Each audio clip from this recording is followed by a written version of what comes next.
কলমের মধ্যে যখন ৮টা রড থাকে তখন কিন্তু আমরা এখানে রোহিতন আকৃতির রিং আমরা এখানে দিয়ে থাকি।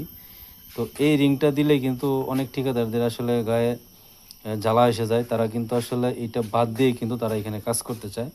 তারা আসলে চায় এইভাবে কাজ করার জন্য, শুধু খালি একটা রিং এখানে দিয়ে তারা এখানে কাজটা করবে। তারা কিন্তু এইভাবে চায় কিন্তু কাজ করার জন্য, কিন্তু আমাদের ডিজাইনে কিন্তু আমরা এইভাবে দিয়ে থাকি। আপনারা অবশ্যই এই রুহিতন আকৃতির রিংটাই কিন্তু এখানে দেওয়ার চেষ্টা করবেন, এবং প্রতিটা রিংয়ের সাথেই কিন্তু এরকম একটা করে রিং হবে। এরকম না যে একটার মধ্যে দিলেন আরেকটার মধ্যে বাদ দিয়ে পরে আরেকটাতে দিলেন, বিষয়টা কিন্তু এরকম না।